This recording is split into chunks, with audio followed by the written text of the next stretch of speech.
Ladies and gentlemen, welcome back to another episode of Music Theory Mondays. Today we're going to be looking at the jazz standard by Miles Davis called Blue in Green, okay? Put it up on the screen for you. There you go. Alright, so we are essentially in the key of D minor for this one, alright? We're starting off on a G minor 7, okay? Now the G minor 7 is the 4 chord in the key of D minor. We're then followed by an A7, alright, which is the 5 chord, and then we're bringing that progression home with a D minor 7. So to start out, we've got a 4, 5, 1.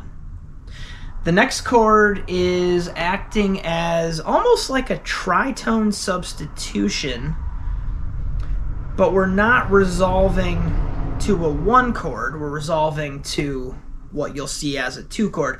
It is a D flat 7, flat 5, alright?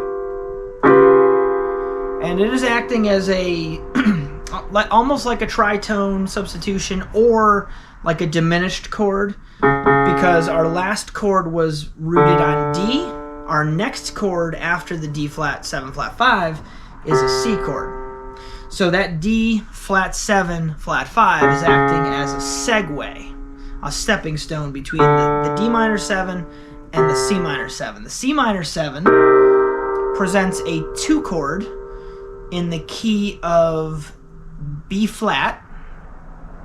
Yep, B flat. The next chord is the F7, which is the 5 chord in the key of B flat. And then we're resolving that progression to none other than B flat with the B flat major 7. Now what's really cool about the B flat is that not only is it a resolution point acting as a 1 chord for the 2, 5, 1 in B flat, meaning the C minor 7 to the F7 to the B flat 7 to the B flat major 7. It's also the 6 chord in the key of D minor, which is essentially the key that we're in for the song. So you could consider that like a pivot chord almost, right? Because it's acting as the 1 chord resolution for the 2, 5, 1 in B flat, but it's also the 6 chord in D minor.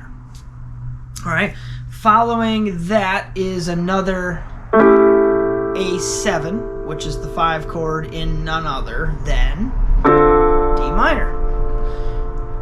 And then we're going to throw in another dominant chord. This time we're going to go with E7, which has no place in the key of D minor. But it does resolve to the next chord, A minor, as a 5 to 1, and then ending the progression on D minor 7. So essentially what we're doing there is we're creating another 5 to 1 in A minor. And of course, why would they choose A minor as a key to temporarily modulate to? Because A minor and D minor only have 1 note different, right? D minor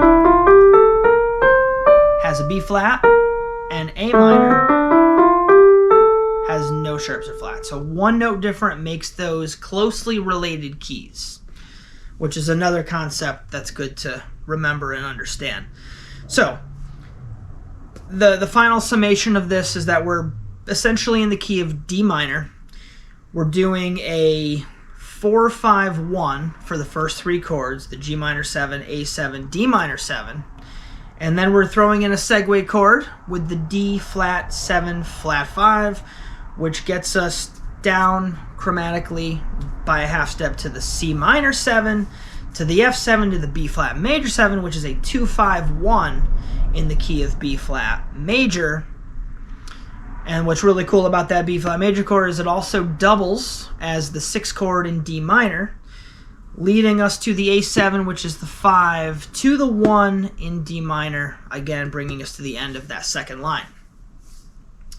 Then again, we have a 5 to 1 in A minor, and just to recap, the reason we chose A minor, or the reason they chose A minor, is because it's a closely related key, sharing a lot of common tones, and then basically resolving itself back to the D minor tonic chord. That's pretty much all we got for you guys. I hope that made sense. Please like and subscribe, and thanks for watching.